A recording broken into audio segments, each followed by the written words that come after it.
Halo semuanya, kembali lagi bersama saya Michael. Di video kali ini kita akan update keadaan market crypto. Ada beberapa hal yang saya akan mention. Mungkin ini adalah perubahan outlook yang kita akan melihat dari segi teknikalnya Bitcoin ya.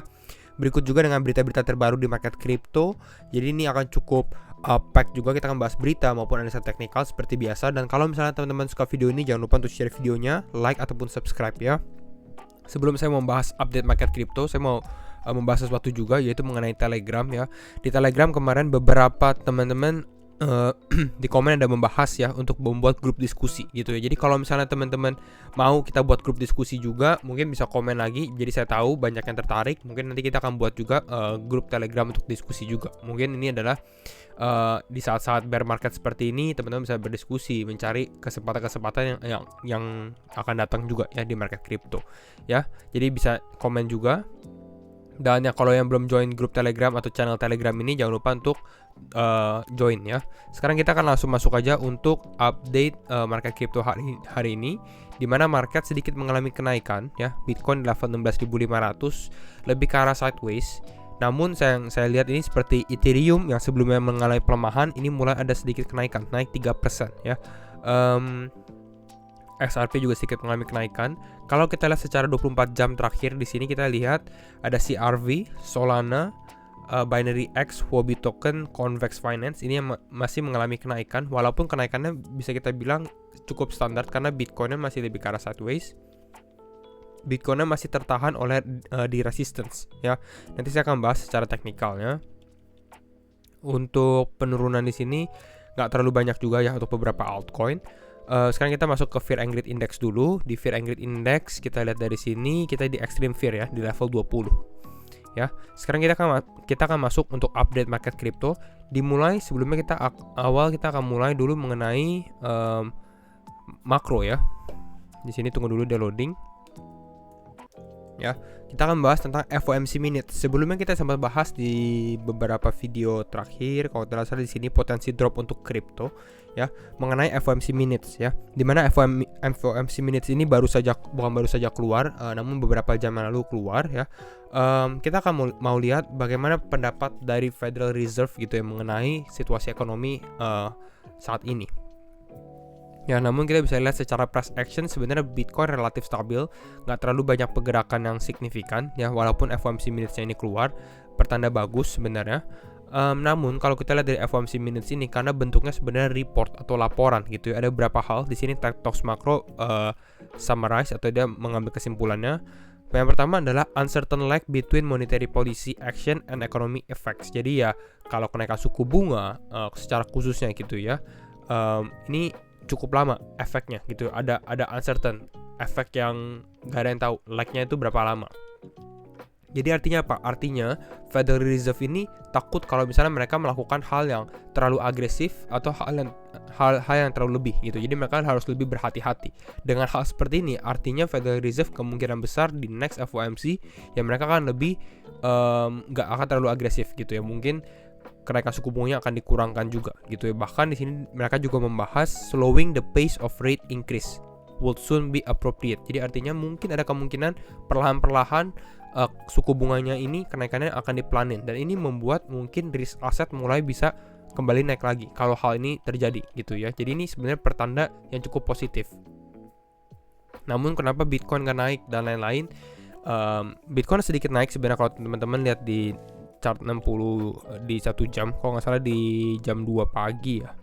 Jam 2 pagi di kisaran ini ya, di sini. Ini Bitcoin sempat naik tapi nggak terlalu signifikan sebenarnya naik seperti ini. Mungkin naik kisaran berapa persen ya? Kita lihat dari sini.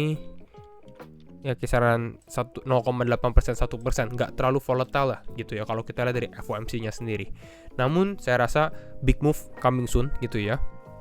Nah, ada beberapa hal. Ya, salah satunya saya membahas ini dari Miles Dutcher. Dia membahas seeing a freshly funded wallet with 1 billion BUSD. Jadi ada satu wallet, satu dompet gitu ya di kripto, karena kan bisa di track sebenarnya ya. Ini dengan 1 miliar BUSD. Ya, 1 miliar BUSD. Di sini dia tag sisi Binance, recovery fund announcement soon. Kalau teman-teman ingat, CZ Binance sempat membilang bahwa dia akan membuat salah satu recovery fund juga untuk beberapa project yang terdampak gitu ya di saat bear market seperti ini. Mereka akan coba membantu project-project itu untuk tetap sustain atau tetap bertahan ya. Memang yang builder-buildernya ini membangun. Nah, nextnya juga di sini Look On-chain juga membahas Binance transferred 1 billion BUSD to a new address. Ya, 1 billion. 1 miliar atau lebih. Ini di CoinDesk ya.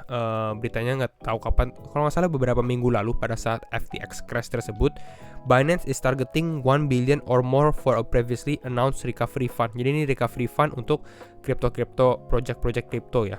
Gitu. Jadi ini yang menarik gitu. Kita lihat dari sini juga. Kalau kita lihat dari CZ, CZ belum membahas ya. Nah, kalau kita perhatikan untuk CZ Binance sendiri, ya kalau kita klik di sini CZ Binance, CZ belum ada membahas hal apa-apa mengenai hal ini gitu ya. Jadi dia masih diam-diam saja.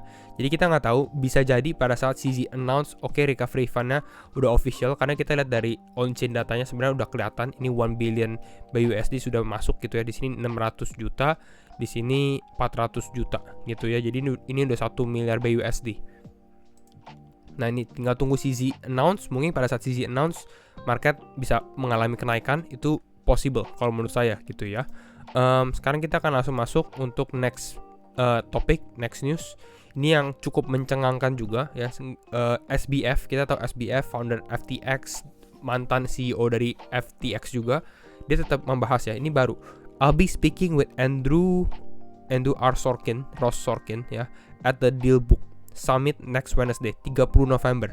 Ya, teman-teman bisa bayangkan sebenarnya SBF ini kan bisa kita lihat kasusnya masih ongoing gitu ya. Bahkan masih banyak customer fund yang nyangkut di FTX sendiri.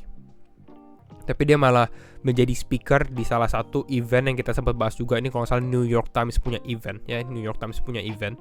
Jadi ini kenapa dia masih bisa jadi speaker, kita juga nggak ada yang tahu juga. Kenapa dia nggak ditahan, nggak ada yang tahu juga gitu. Sepertinya dia diprotect oleh government juga kalau saya rasa untuk SBF. Tapi kita nggak akan terlalu membahas hal itu. Tapi ini cukup aneh ya kalau menurut saya ya, dimana dia mulai berbicara di event tersebut. Nah, ada satu hal lagi yang kalau teman-teman perhatikan ya, pada saat kasus SBF ini muncul, kita lihat beberapa nama kripto yang cukup besar gitu ya. Mereka mulai bermunculan lagi. Mereka mulai berani untuk muncul di sosial media, khususnya untuk Twitter. Salah satunya siapa? Salah satunya yang kita bahas adalah si Do Kwon. Ya, Do Kwon ini kan udah lama hilang. Sejak Luna crash, dia sempat berbicara gitu ya, menjelaskan. Lalu tiba-tiba dia hilang beberapa bulan, beberapa minggu gitu ya, nggak tweet sama sekali. Namun kalau teman-teman perhatikan dalam beberapa hari terakhir ya, dia memang nggak tweet tiap hari. Namun kalau kita lihat dalam beberapa hari terakhir, ini Do Kwon mulai berani berbicara ya, mulai berani nge-tweet. Di sini kita bisa lihat salah satunya yang dia tweet sebenarnya adalah Cosmos, mengenai Cosmos Chain Core Teams interested in station integration, please send DM. Nah, artinya apa? Di sini dia mungkin mencari mulai building lagi. Kita nggak bilang Do Kwon ini orangnya safe atau benar atau enggak gitu. Kasusnya pun sebenarnya tentang Luna juga masih ongoing ya, karena 2022 saya rasa banyak sekali event-event kripto yang terjadi.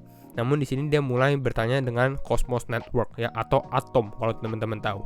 Ya, Atom sendiri sebenarnya saya suka, layer 0 secara fundamental juga cukup kuat. Tapi kalau misalnya pertanda seperti ini, artinya Do Kwon ini mau kerjasama dengan Cosmos Atom, mungkin building dengan mungkin station. Di sini dia refer untuk ke Luna Station gitu ya. Jadi ini yang menariknya, dia juga support beberapa Cosmos punya token ya, Atom, ada Osmo, ada Secret Network dan beberapa hal lagi. Jadi ini yang menarik ya, dimana dia mulai nge-tweet juga ya. Tapi kita nggak tahu apa tujuannya dia seperti ini. Apakah memang dia pure untuk building ataupun sebenarnya mulai bikin project lagi gitu ya. Kita nggak ada yang tahu. Nah, secara teknikal yang saya mau bahas ya, ini dari TechDev. In my humble opinion, dia bahas ya, if the Bitcoin chart were upside down, bears would be shorting. Dan kita kalau lihat secara keterbalikannya, memang kalau saya perhatikan dari sini, yes, kalau kita lihat secara ini kan dia di time frame 1 week ya, di 1 minggu. Kalau kita lihat dari sini, memang kelihatannya ini sebenarnya udah persis ya, atau bisa dibilang ya saatnya short atau mengalami penurunan ya. Tapi ini kan di inverse, grafiknya dibalik. Kita lihat pada saat dia mengalami penurunan, ini harganya justru naik 20.000, 30.000, 40.000, 50.000. Nah, pertanyaannya adalah apakah bottom crypto ini sudah terjadi atau belum gitu ya. Saya rasa sekarang sentimennya masih tetap fearful ya. Orang-orang masih expect sebenarnya Bitcoin di 14.000, 12.000. Itu pun yang kita sempat bahas juga di dalam YouTube channel ini gitu ya. Di channel ini kita membahas Bitcoin di 14.000, 12.000. Namun ya bukan berarti di saat ini bukan saat yang tepat juga untuk beli. Ya, kita sudah bilang Bitcoin sebenarnya di level 16.000, 17.000 dollar cost averaging untuk jangka panjang sebenarnya cukup menarik gitu ya. Kalau teman-teman punya perspektifnya ini adalah untuk jangka panjang. Possible penurunannya masih ada atau tidak? Kalau teman-teman tanya, jawabannya masih gitu ya. Namun kita akan lihat juga secara teknikalnya nanti. Sebelum itu saya mau announce juga ada event lagi di Bybit ya. Jadi Bybit lagi ada event, dan saya rasa kalau teman-teman yang belum punya account di Bybit, saya personally juga menggunakan Bybit gitu ya. Salah satu exchange yang masih bisa bilang aman gitu ya. Saya cukup tenang kalau tinggal live fund di Bybit. Kita kalau lihat di CoinMarketCap di sini, Bybit ini udah ada proof exchange reserve ya. Exchange reserve datanya udah available. Artinya kalau masalah-masalah seperti FTX udah terminimize gitu ya, lebih terminimal karena ada buktinya. Dan dia ada event gitu ya, untuk hanya Indonesia, Thailand, Filipina ya, untuk Southeast Asia, Asia Tenggara. Jadi kalau teman-teman yang belum ada account ataupun yang udah ada account sebenarnya bisa daftar gitu ya. Kalau misalnya teman-teman yang belum, daftarnya di deskripsi ada linknya gitu ya. Mungkin bisa pakai kode referral code saya, lalu bisa dapat tiket undian ya. Dengan cara apa? Di sini ada lakukan deposit perdana, pertama kali deposit, dan kalau deposit di atas $50 dapat lagi. Lalu bisa trading juga, ini untuk teman-teman yang sudah pernah deposit, untuk derivatif dan lain-lainnya. Ya di sini ada. Dan hadiahnya apa? Hadiahnya ini banyak gitu ya. Ada jersey Adidas, ada iPhone 14, ada Smart TV. Jadi saya rasa ya nggak ada salahnya gitu. Jadi teman-teman daftar plus dapat bonus, siapa tahu menang istilahnya gitu ya. Biasanya lebih baik daftar pada saat ini, pada saat ada event ikut daftar gitu ya. Jadi ini sekarang kita masuk aja untuk analisa teknikal untuk Bitcoin. Saya kembali ini sempat kita update juga di channel Telegram. Kembali lagi disclaimer on juga, and do your own research karena setiap keputusan tetap di tangan teman-teman. Kalau kita lihat secara time frame 4 jam mungkin ya. Nah, di time frame 4 jam ini sempat kita membuat skenario di mana Bitcoin mengalami penguatan, testing ke dalam trendline sebelumnya. Ini saya close movementnya di sini ya. Di sini kalau teman-teman lihat, di sini dia punya mulai trendline di sini ya. Lalu sempat retest di area ini, kita bisa membuat trendline seperti ini. Di sini juga dia sempat testing sebenarnya, namun testing di sini nggak kuat, breakdown ke bawah seperti itu ya. Untuk saat ini, apakah Bitcoin dikatakan udah breakout? Sebenarnya belum ya. Kita kalau lihat dari sini, ini kelihatan justru dia mengalami rejection gitu ya, rejection di sini. Nah, kira-kira time frame-nya seperti itu. Namun kalau kita perhatikan lebih detail lagi, kenapa saya cukup lihat Bitcoin ini mungkin ada potensi penguatan lagi, karena kalau kita extend trendline ini ya, di sini ini sebelumnya target box kita ya. Bitcoin consolidate levelnya atau dia mengalami konsolidasi cukup kuat ya. Saya rasa ini dalam time frame 4 jam berarti dalam beberapa hari terakhir dia konsolidasi di area ini cukup kuat gitu. Kalau kita lihat Bitcoin mengalami rejection, seharusnya dia sebenarnya sudah mengalami pelemahan dari beberapa jam atau beberapa hari yang lalu. Pelemahan mungkin ke level 16.200 ataupun 16.000. Dan ini itu menjadi sign of weakness-nya kita gitu ya. Namun kalau kita perhatikan untuk Bitcoin saat ini, dia berhasil stabil, bisa dibilang stabil di area exponential moving average 50. Hal seperti ini yang membuat kita lihat apakah potensi Bitcoin untuk naik lagi ini masih ada gitu ya. Karena yang saya pikirkan seperti itu, dimana dia konsolidasi di sini, ini membentuk ya market sideways movement dulu gitu ya, baru nanti ada momentum besar untuk shake out the market gitu ya. Baru kita lihat ke depannya bagaimana, apakah dia mulai short squeeze lagi long squeeze, orang-orang bullish dia baru turunin lagi, atau akan terus berlanjut seperti itu.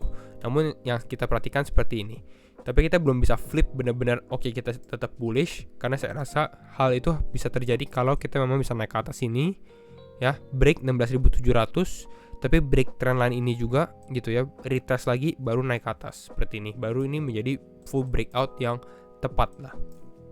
Jadi ini kalau secara skenario-nya gitu ya. Di skenario ini untuk di saat ini sebenarnya masih lebih ke arah zona yang susah untuk mengambil keputusan ya.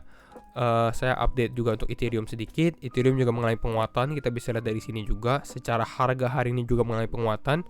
Kalau Bitcoin kuat, next target ya probably di sini ya.